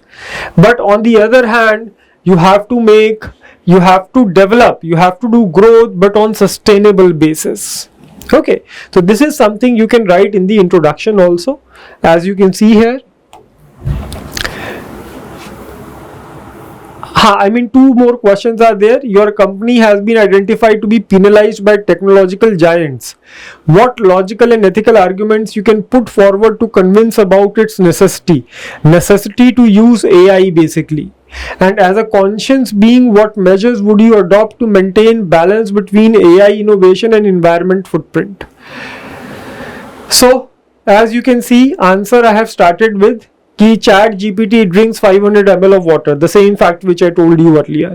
On one side I have written the stakeholders. Now stakeholders, students have this confusion that whether they should be written or not. Okay, see, we don't know, but I mean, we don't know the model answers which UPSC gives to its evaluators. Okay, we haven't seen them. But by checking the copies in the last 12 years, one fact that I have identified is that those students who are writing stakeholders, they are getting good marks. In fact, that's a major reason why I check copy every year between this prelims and mains time. By checking, like, now also I have checked many copies. I remember the name of the students also. So if these students are able to score marks, they are able to get ranks. So this thing is ensured that their copies have got the marks. And if they have written stakeholders, it means stakeholders are getting marks. And it has been proven now that out of 6 case studies which are asked by UPSC, you should write stakeholder at least in 2 or 3 of your answers. Not in all 6. But in 2 or 3, at least minimum 2, maximum 3 case studies, you must write your stakeholders. Alright. So, stakeholders, basic introduction, then jumping on to the first part, immediate response. Because there is a 40% increase in the greenhouse gas emissions, but the environment is also competitive. That's why a balanced approach has to be taken. What you will do? You will engage all the competitors. You are the second largest, so you can create a forum on which all these companies can come and they talk together about their rising carbon footprint. Then a thorough environmental audit, environment impact assessment can be done. Renewable energy investments can be increased through CSR fundings. Energy efficiency measures like green buildings can be taken up. Engaging all the stakeholders like all the regulatory bodies, all these environmental activists, crowdsourcing can be done in this regard. So these steps you can write that immediately these actions can be taken. Then ethical issues kya hai? Very fixed. I mean, environmental ethics, professional integrity versus well-being, short-term gain versus long-term harm, means versus ends. I mean, yes, end is to achieve development for the third world, but at what means? By environmental degradation, if we do that, then certainly that progress will not be sustainable. Economy versus ecology, corporate governance, your duty towards company versus your responsibility towards humanity at large, social justice. Why? Because the third world country is involved here. So these are your basic ethical issues. Then arguments for necessity of use of technology. Innovation, global competition is there. You are already investing in sustainability because it is given in the case that you are investing in renewable energy resources. Justice for the third world. You also have the right to live a dignified life. Your environmental footprint is still very less when compared to America and China. Right to equality, dignified life, all these points you can write in favor of using technology to remain competitive, using AI. Then part D, balancing AI innovation and environmental footprint. As a conscious being, ABC Incorporated should adopt the following measures. A balanced development would be there. AI, ethical AI development, collaborative partnerships, circular economy, long-term sustainability. The 3-4 points you have written over there. Content you will get it from your environment and ecology classes, and this is something, environmental ethics is something that we have discussed thoroughly in the class also. So writing these points is not difficult for you. Alright. So thus in the end an eco-centric approach shall be followed rather than a humanocentric approach. I hope you know about this, na? Ecocentrism versus anthropocentrism also we call it. Humans are not at the center of the ecology, though they are at the top of the food chain, yet they are just first among the equals. All other species are also important. Even a small honeybee is important, as Einstein has said, that how the humanity will extinct if honeybee becomes extinct. So this is how 3-4 points you will write in part D, and you will end the answer with a small conclusion. A general quote about environment can also be written, that in the end it is not the nature that will be destroyed. It will be the humanity that will become extinct. Okay, nature will just press that reboot button and the whole humanity will vanish. Like Gandhiji has said this thing, that humanity must remember that we are the trustees on behalf of our future generations and we are not the landlords on this earth. हम लोग tenants हैं, we are the trustees, we are the tenants, we are not the landlords, we are not the owner of ecology, we are just a part of it. Call it something like this you can write. Then this second, in fact, question number 8, Raman is a senior IPS officer.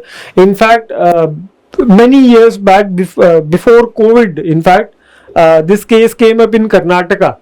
Okay, that many unemployed youth, they were joining all these terrorist organizations. In fact, I prepared a case also in this regard many years back, and now UPSC has finally asked it. The case is that you are an IPS officer. Raman is an IPS officer, and he's serving as a DG of a state. Now in your state, the unemployment problem is on increase, and because of this, there is a lot of dissatisfaction among the youth. Now social media is everywhere. One terrorist group is very active in your state, and they are recruiting youth for their terrorist operations. So through use of social media, they are using propaganda and they are trying to brainwash these youth. And some of the youth, they have also started sharing anti-national material. They have started airing their voice, which often go against the nations. Basically, they are very critical about the policies, about the decisions of the government. So as a DG of the state, you are very concerned about this development. And okay, this whole case is about this only, that on an average many youth are spending 6 to 8 hours each day using electronic devices. Unemployed youth are showing sympathy and endorsing the messages received from certain person which are connected with these terrorist groups. Their posts are hypercritical of the government initiatives, policies. So basically this short thing has been written by using so many words. UPSC has tried to deliberately make the case long. Okay, otherwise the basic idea comes down to 2-3 lines only. So the questions here are that what are the options available to Raman to tackle situation? What measures would you suggest for strengthening existing setup? In the above scenario, what action plan would you advise for enhancing intelligence gathering? Now see, standard, that approach I told you if you watch the section A class, that a multi-pronged, a comprehensive strategy is required, where on the one hand the terrorist group would be targeted by using Interpol, by using let's say Home Ministry, some central RAW can be used in this regard, Intelligence Bureau can be used in this regard, and local state agencies can be used. And on the other side, behavioral changes, attitudinal changes to change the mindset of the youth. And third, the ground problem, the main problem behind all these issues is unemployment. It's poverty and unemployment, malnourishment. These are the problems behind all of the bad things which are happening in society. So these problems needs to be countered also. So if you have these ideas in your mind, you can easily write the answer. Like as you can see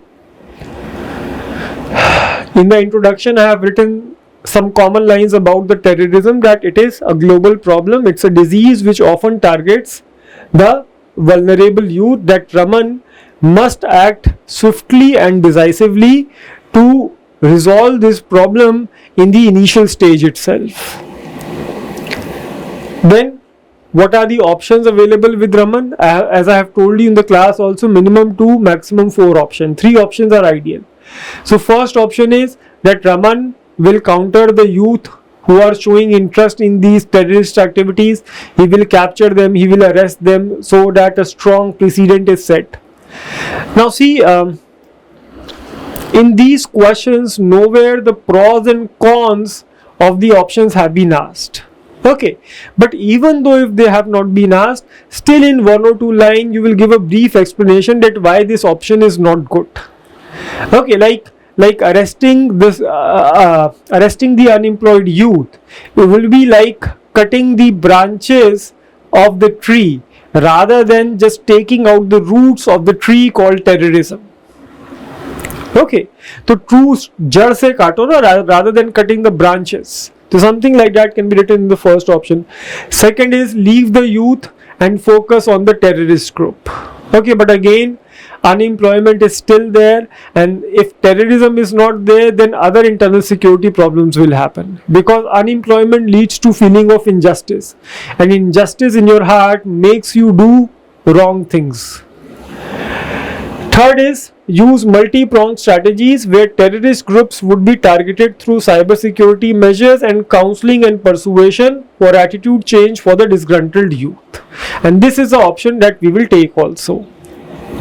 How the existing setup would be strengthened? वही सब आपका internal, I mean just before this ethics paper you have given your internal security paper also in GS paper 3.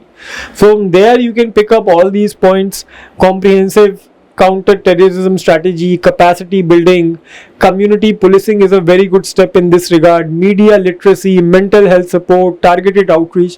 So here, as you can see, not only the external step, that is strengthening our forces, strengthening our spying system, but also bringing about internal changes in the youth. That is the point that would be key in the ethics paper, and this is something that must be added. Alright, so and then this enhancing intelligence gathering, this is something from your internal security knowledge you can write this, that human intelligence, spying network increase कर दिया, technical surveillance, open source intelligence, collaboration and information sharing, data analytics, analyzing social media data through use of AI, training is very important. Okay, so it is crucial for Raman to implement a holistic approach that combines robust intelligence gathering, community engagement, economic development, and counter-terrorism strategies. So all 3-4 things should be used together, then only this problem would be resolved. Alright, so this is how this case would be done. This third case, question number 9, is again a bit long. Okay, but the actual content is very small. Let me tell you this essence of this case only, that okay, like the question is saying that a multi-pronged strategy has been used by central and state governments to resolve the problem of Naxalism, and to some extent government has been successful also, but still in some pockets Naxalism is still present. So Rohit is posted as an SP for the last 1 year in one of these districts which is still affected by Naxalism. Now it is a situational case basically. Now he got an information, his team got an information that some of these hardcore Naxalites, they are hiding in one of the villages. They raided that village and they were able to capture these 10, especially 10 hardcore Naxalites, on which some money, prize money has also been there on the heads of some of these Naxalites, and they have been involved in many anti-national activities and some major killings. State level police forces have been attacked because of the endeavor of these people only. So Rohit is able to capture them, and right now they are in a house.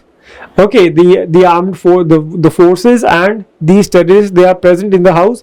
The idea is to evacuate them now, but the problem is that in the same moment around 500 tribal women have surrounded the village and they are marching down towards this house. They are shouting the slogans that these Naxalites must be released, because they are the one who are actually protecting these tribal people, and tribals have some sympathy also for them.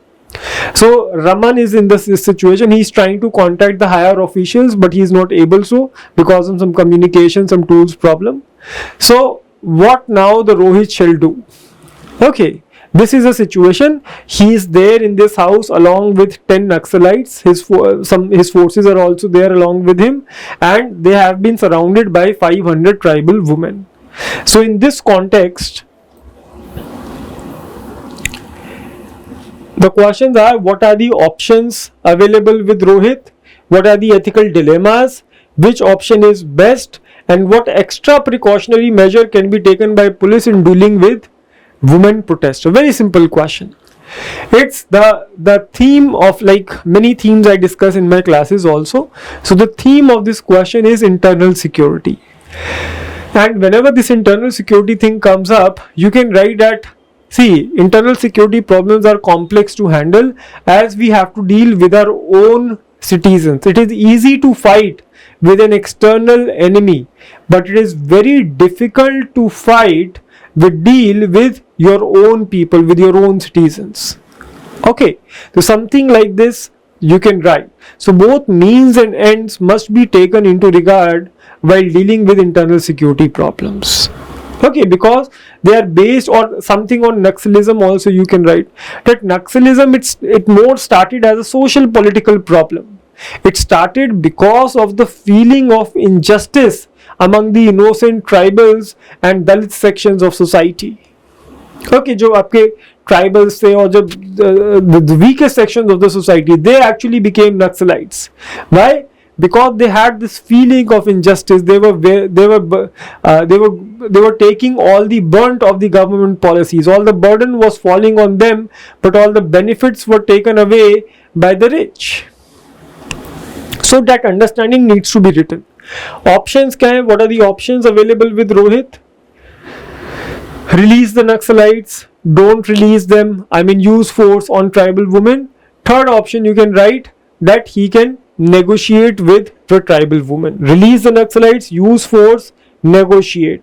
Or he can also maintain the status quo and wait for reinforcement or contact with the seniors.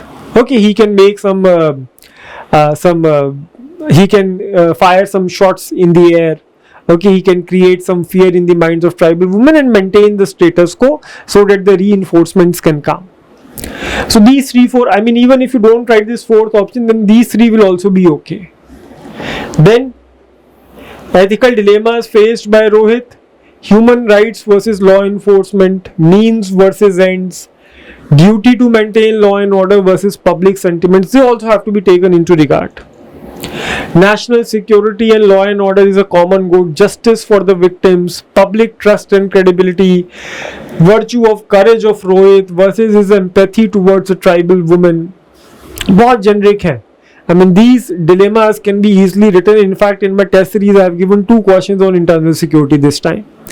Okay, so these are very fixed ethical issues that can be written in all internal security problems. Long-term, short-term benefit versus long-term harm. Okay, like if Rohit goes for use of force against a tribal woman, what will happen? Some tribal women may die also. It will create more hue and cry in the society. It will further enhance the feeling of injustice among the tribals. And in process of catching these 10 Naxalites, 100 more Naxalites would be created. Are you getting my point? So you are not actually solving the problem, you are further adding oil to it. So what will be the most appropriate option for you? It's a delegate situation, and negotiation appears to be the most appropriate option. I mean, especially because women are involved. You cannot use force directly on them. Okay, you have to negotiate them. You have to tell them that how these Naxals have actually harmed the society, how they are self-centric rather than working for the interest of yours. Some basic points you can write: emotional intelligence, otherwise. Extra precautionary measures that you can use of women officers, non-violent approach, communication and dialogue, respect for human rights.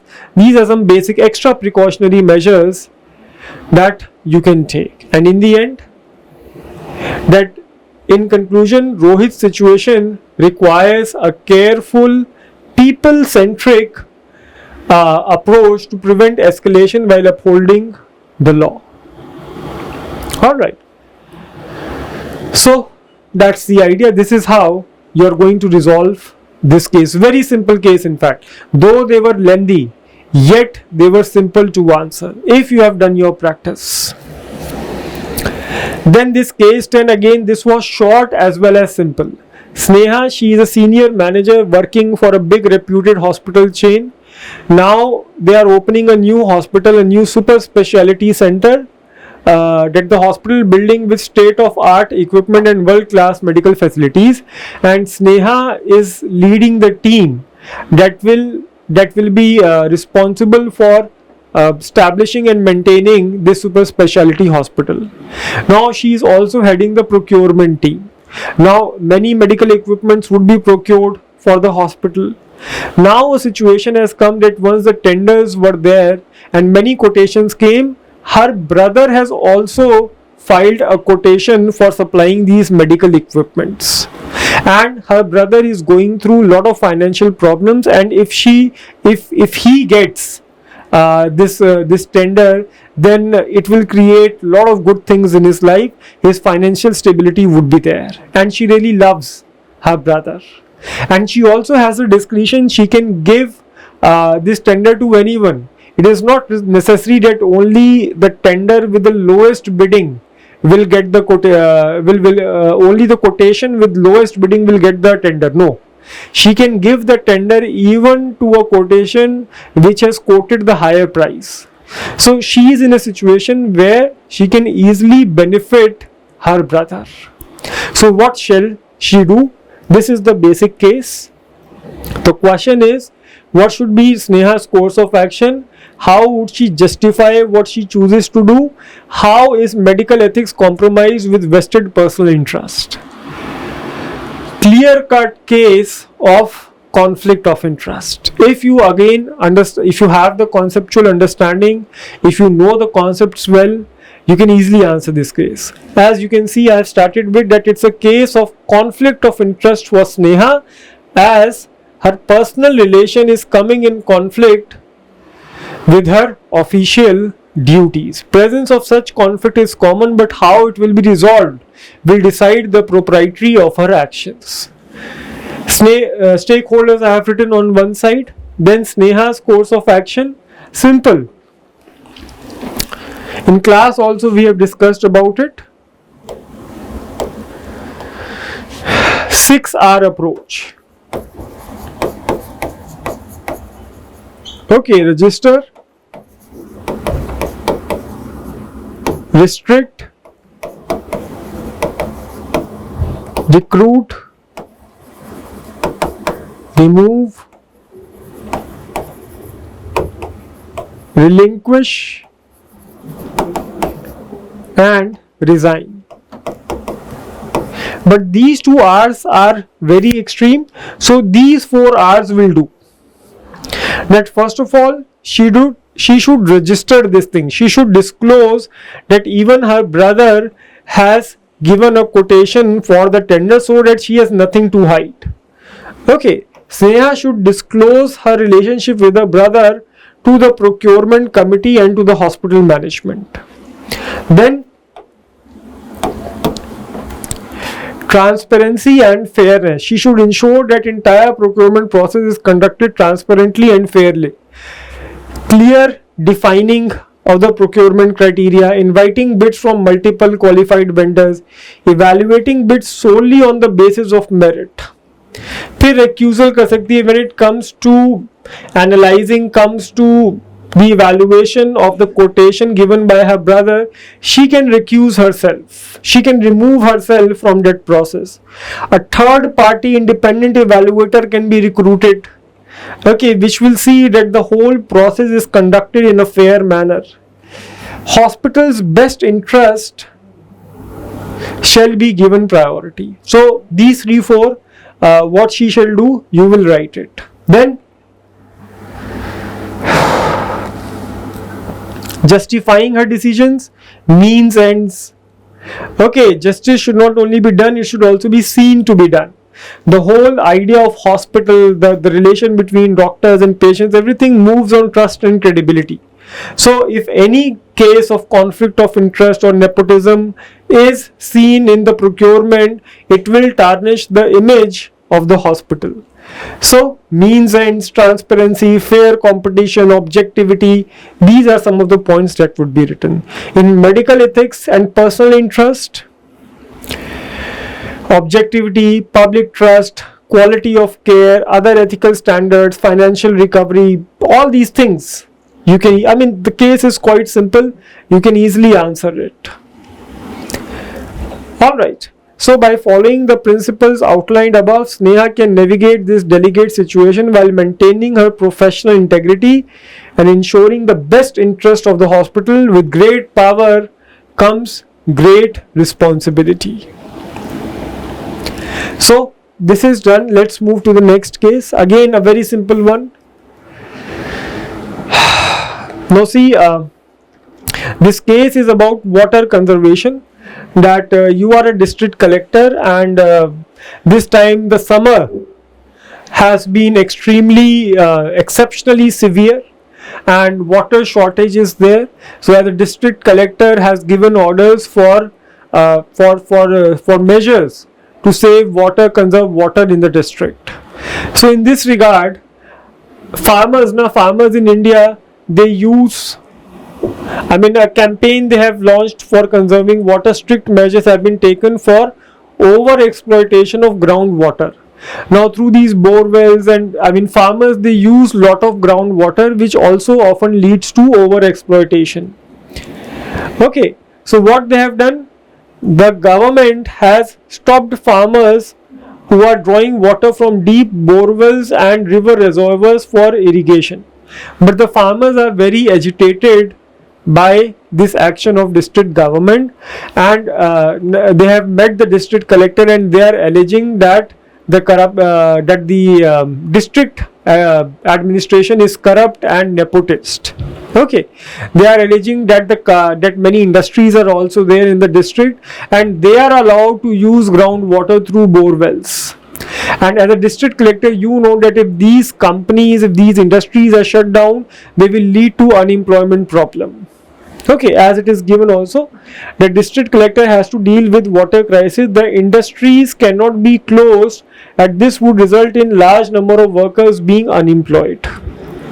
Okay, so here the interest, the rights of farmers are coming in conflict with the rights of industry and its workers, and water shortage is there. So how this situation would be resolved by the district collector? Question: discuss all options available to the district collector.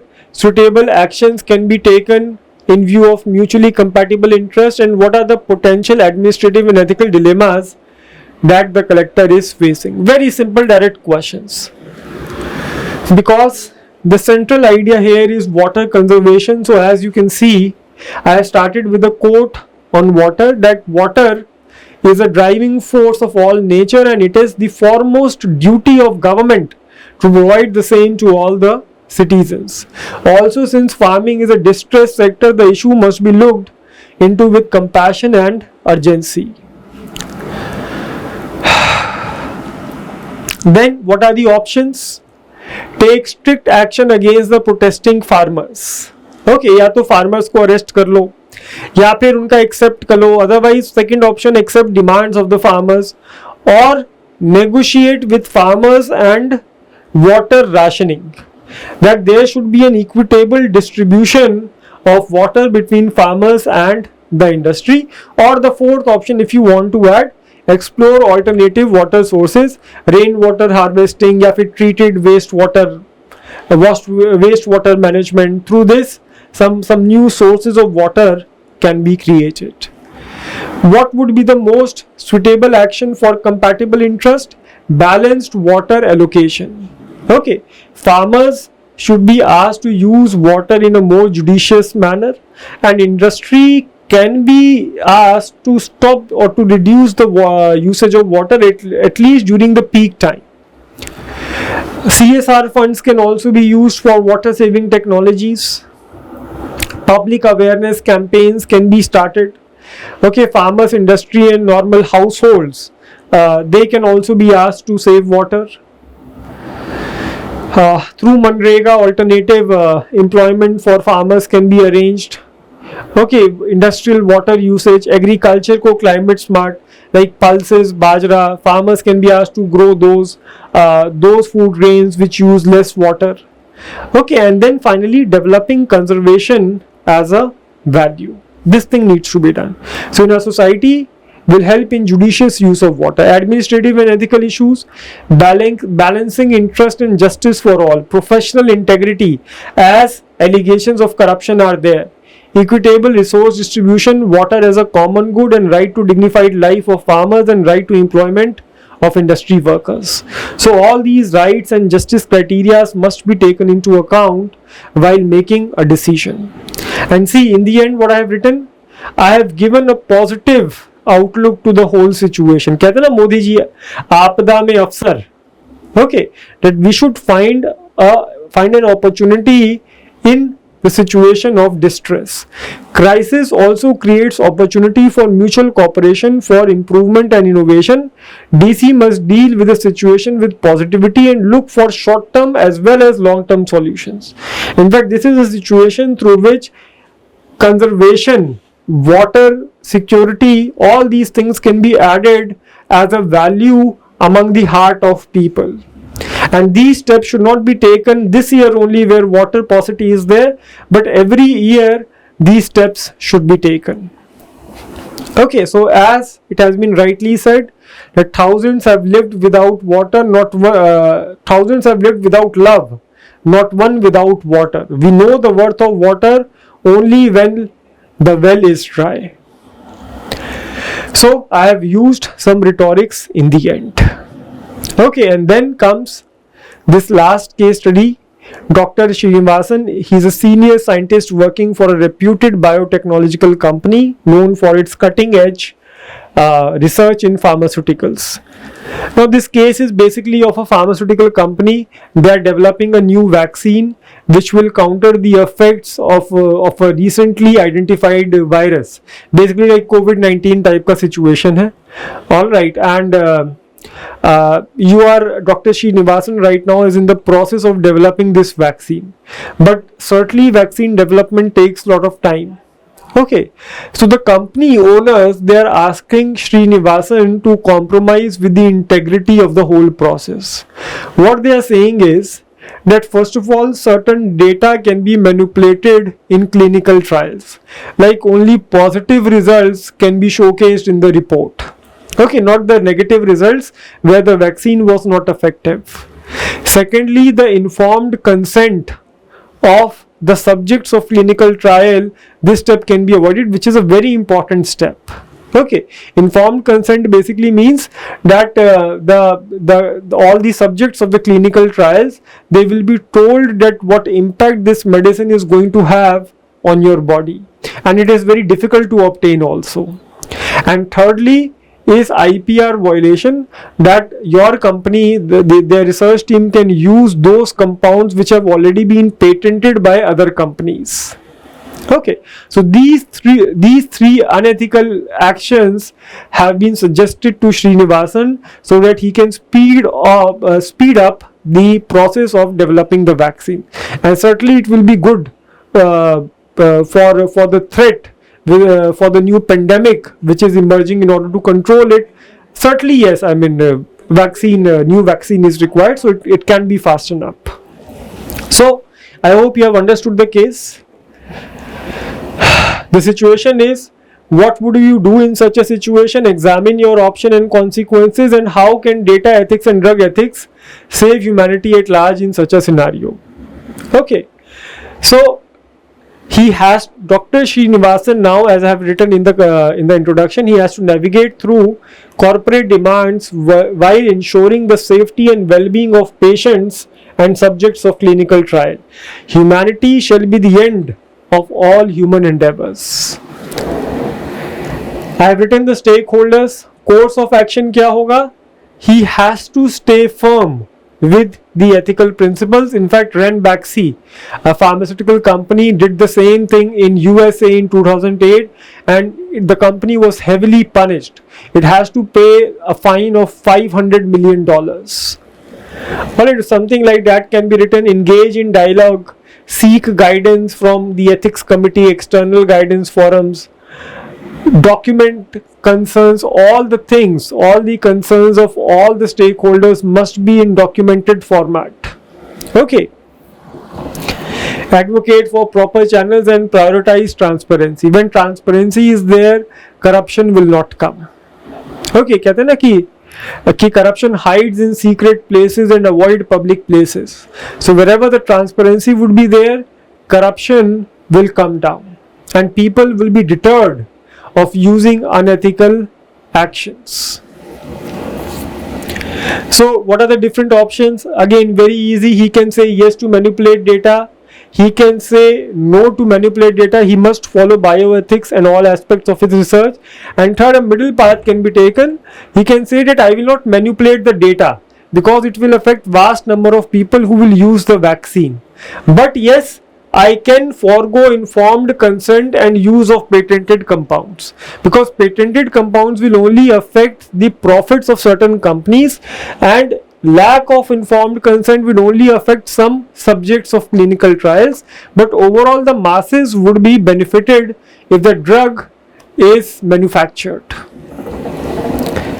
So all these options, their consequences have been written, and how data ethics and how data ethics and drug ethics can save the humanity.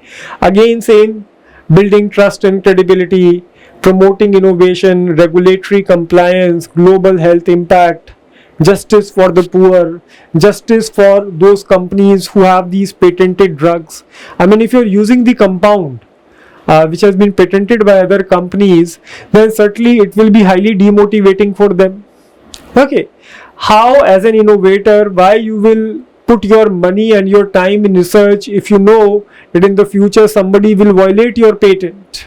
If you're not going to get profits from your innovation, what's the point of investing your time and energy in that innovation? So in the long term, violation of IPRs actually harm the society. Okay, how the new drugs will come up if people will stop investing in R&D of drugs? And they will not invest if they know that in the future there will be no profit. So that's why protecting intellectual property rights is very important.